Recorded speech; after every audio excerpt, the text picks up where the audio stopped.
राधे राधे मेरे प्यारे भाइयों बहनों माताओं व बंधुओं, संस्कार की बातें चैनल में आपका स्वागत है। बंधुओं, आज मैं आपको सुनाने जा रही हूँ पद्म पुराण की कथा। बंधुओं, यदि आपने हमारे YouTube चैनल को अब तक सब्सक्राइब नहीं किया तो जरूर करें और बेल आइकन दबाना ना भूलें, ताकि आपको हमारी आने वाली सभी वीडियोस की जानकारी सबसे पहले हो सके।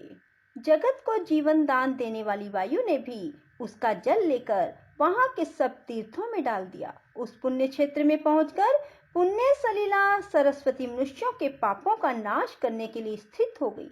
जो पुण्य आत्मा मनुष्य पुष्कर तीर्थ में विद्यमान सरस्वती का दर्शन करते हैं, वे नारकी जीवों की अधोगति का अनुभव नहीं करते। जो मनुष्य उसमें भक्ति भाव के साथ स्नान करते हैं, वे ब्रह्मलोक में पहुंचकर ब्रह्मा जी के साथ आनंद का अनुभव करते हैं। जो मनुष्य ज्येष्ठ पुष्कर में स्नान करके पितरों का तर्पण करता है, वह उन सब का नरक से उद्धार कर देता है।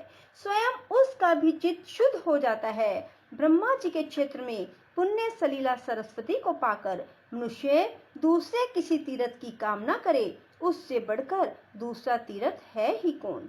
संपूर्ण तीर्थों में स्नान करने से जो फल प्राप्त होता है, वह सब का सब ज्येष्ठ पुष्कर में एक बार डुबकी लगाने से मिल जाता है। अधिक क्या कहा जाए। जिसने पुष्कर क्षेत्र का निवास, ज्येष्ठ कुंड का जल, उस तीर्थ में मृत्यु, ये तीन बातें प्राप्त कर ली, उसने परम गति पा ली।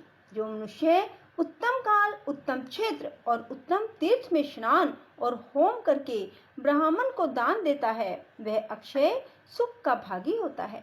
कार्तिक और वैशाख के शुक्ल पक्ष में तथा चंद्रमा और सूर्य के ग्रहण के समय स्नान करने योग्य कुरु जांगल देश में जितने क्षेत्र और तीर्थ मुनीश्वरों द्वारा बताए गए हैं, उन सब में यह पुष्कर तीर्थ अधिक पवित्र है, ऐसा ब्रह्मा जी ने कहा है।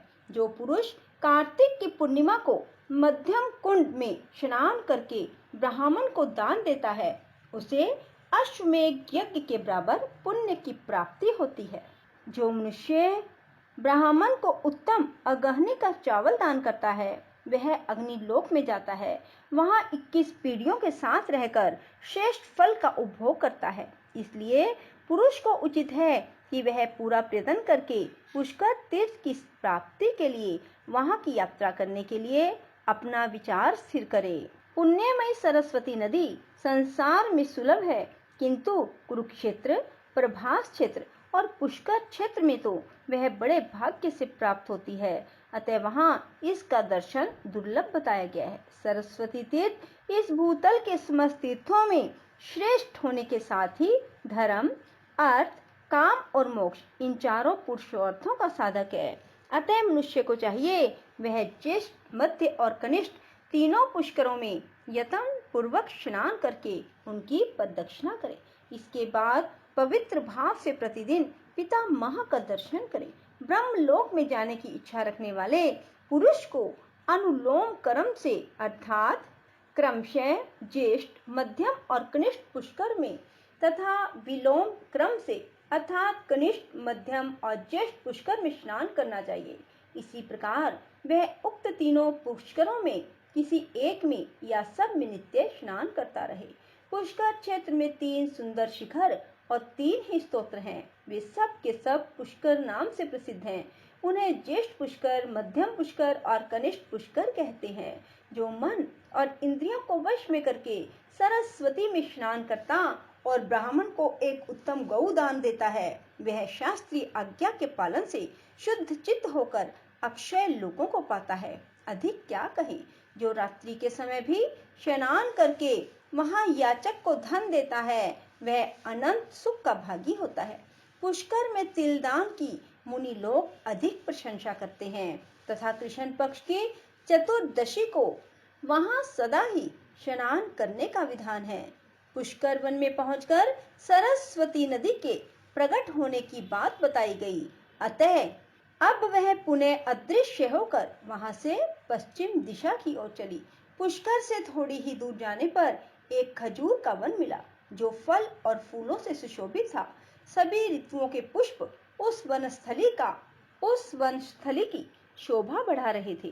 वह स्थान मुनियों के भी मन को मोहने वाला था। वहां पहुंचकर नदियों में श्रेष्ठ सरस्वती देवी पुनः प्रकट हुई। वहां वे नंदा के नाम से तीनों लोकों में प्रसिद्ध हुई।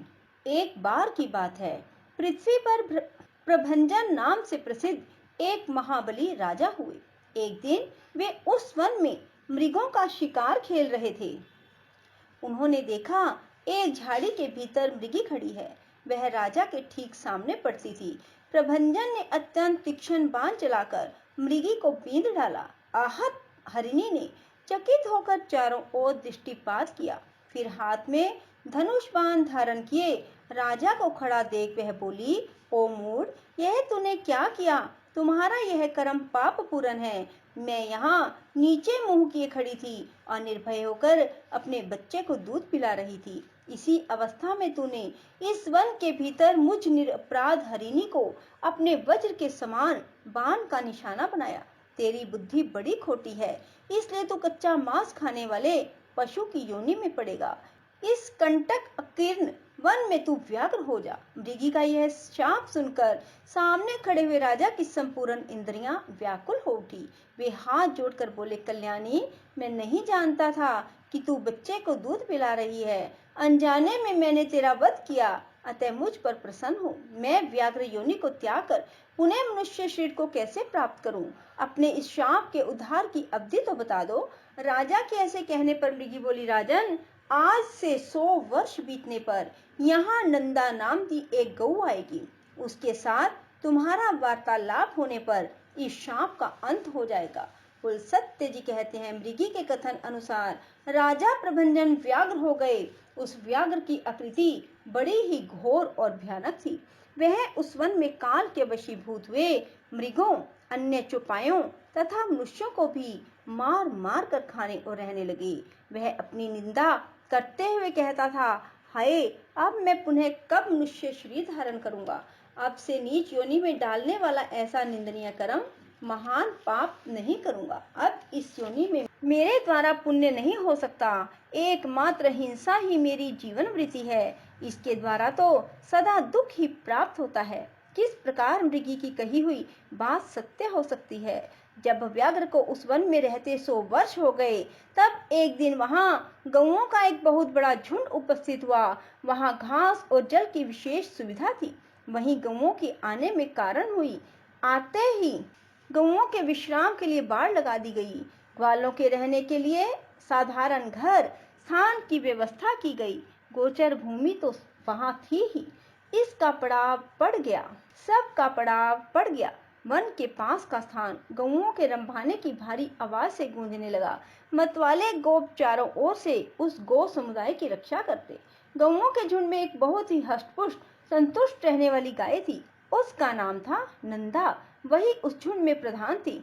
उसके आगे निर्भय होकर चला करती थी। एक दिन वह अपने झुंड से बिछुड़ गई और चरते चरते पूर्वोक्त व्याघ्र के सामने जा पहुंची। व्याघ्र उसे देखते ही खड़ी रह कहता हुआ उसकी ओर दौड़ा। निकट आकर बोला, आज विधाता ने तुझे मेरा ग्रास नियत किया है, क्योंकि तू स्वयं यहाँ आकर उपस्थित हुई है। व्याघ्र का यह रोंगटे खड़े कर देने वाला निष्ठुर वचन सुनकर उस गाय को चंद्रमा के समान कांति वाले अपने सुंदर बछड़े की याद आने लगी। उसका गला भर आया। वह गदगद स्वर से पुत्र के लिए हुंकार करने लगी। उस गौ को अत्यंत दुखी होकर क्रंदन करते देख व्याघ्र बोला, अरे गाये, संसार में सब लोग अपने कर्मों का ही फल भोगते हैं। तू स्वयं मेरे पास आ पहुंची, इससे जान पड़ता है तेरी मृत्यु आज ही नियत है। फिर व्यर्थ शोक क्यों करती हो? अच्छा, यह तो बता, तू रोई किस लिए? व्याघ्र का प्रश्न सुनकर नंदा ने कहा, व्याघ्र, तुम्हें नमस्कार है। मेरा सारा अपराध क्षमा करो। मैं जानती हूँ तुम्हारे पास आए हुए प्राणी की रक्षा असंभव है, अतः मैं अपने जीवन के लिए शोक नहीं करती। मृत्यु तो मेरी एक ना एक दिन होगी ही, किंतु मृगराज, अभी नई अवस्था में मैंने एक बछड़े को जन्म दिया है। पहली बियान का बच्चा होने के कारण वह मुझे बहुत प्रिय है। मेरा बच्चा अभी दूध पीकर ही जीवन चलाता है, घास को तो सूंघता भी नहीं। इस समय वह गोष्ठ में बंधा है। भूख से पीड़ित होकर मेरी राह देख रहा है, उसी के लिए मुझे बारंबार शोक हो रहा है। मेरे ना रहने पर मेरा बच्चा कैसे जीवन धारण करेगा? मैं पुत्र स्नेह के वशीभूत हो रही हूँ और उसे दूध पिलाना चाहती हूँ। बछड़े को दूध पिलाकर प्यार से उसका मस्तक चाटूंगी और उसे हित अहित की जानकारी के लिए कुछ उपदेश करूंगी। फिर अपनी सखियों की देखरेख में उसे सौंप कर तुम्हारे पास लौट आऊंगी। उसके बाद तुम इच्छा अनुसार मुझे खा लेना। नंदा की बात सुनकर व्याघ्र ने कहा, अरे अब तुझे पुत्र से क्या काम है? नंदा बोली, मृगेंद्र, मैं पहले पहल बछड़ा ब्याही हूँ। सखियों को, अनन्य बच्चे को, रक्षा करने वाले ग्वालों और गोपियों को, विशेषतः अपनी जन्मदायिनी माता को देखकर उन सब से विदा लेकर आ जाऊंगी। मैं शपथ पूर्वक ये बात कहती हूँ, यदि तुम्हें विश्वास हो तो मुझे छोड़ दो। यदि मैं पुनः लौट कर न आऊं तो मुझे वही पाप लगे जो ब्राह्मण तथा माता पिता का वध करने से होता है। व्याधों, मलेच्छों और जहर देने वालों को जो पाप लगता है वही मुझे भी लगे। जो गौशाला में विघन डालते हैं, सोते हुए प्राणी को मारते हैं, जो एक बार अपनी कन्या का दान करके फिर उसे दूसरे को देना चाहते हैं, उन्हें जो पाप लगता है वही मुझे भी लगे। जो अयोग्य बैलों से भारी बोझ उठवाता है, उसको लगने वाला पाप मुझे भी लगे। जो कथा होते समय विघन डालता है और जिसके घर पर आया हुआ मित्र निराश लौट जाता है, उसको जो पाप लगता है वही मुझे भी लगे। यदि मैं पुनः लौट कर न आऊं, इन भयंकर पातकों के भय से मैं अवश्य आऊंगी।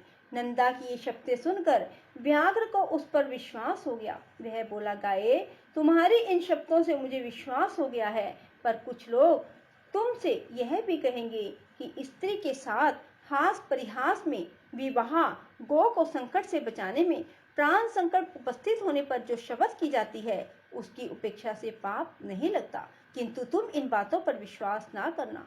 इस संसार में कितने ही ऐसे नास्तिक हैं जो मूर्ख होते हुए भी अपने को पंडित समझते हैं। वे तुम्हारी बुद्धि को क्षण भर में भ्रम में डाल देंगे। जिनके चित्त पर अज्ञान का पर्दा पड़ा है, वे क्षुद्र मनुष्य कुतर्क पूर्ण युक्तियों और दृष्टांतों से दूसरों को मोह में डाल देते हैं। इसलिए तुम्हारी बुद्धि में यह बात नहीं आनी चाहिए कि मैंने शब्दों और व्याघ्र को ठग लिया। तुमने ही मुझे धर्म का सारा मार्ग दिखाया है, अतः इस समय तुम्हारी जैसी इच्छा हो करो। नंदा बोली, साधो, तुम्हारा कथन ठीक है। तुम्हें कौन ठग सकता है? जो दूसरों को ठगना चाहते हैं वह तो अपने आप को ही ठगता है।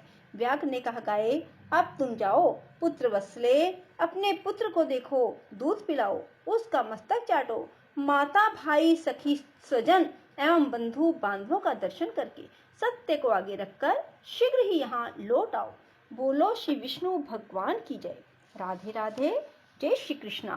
बंधुओं, यदि आपको हमारी कथा पसंद आए तो इसे लाइक करें और अपने रिश्तेदारों और बंधुओं को भी शेयर करें ताकि उन्हें भी कथा को सुनने का पुण्य प्राप्त हो।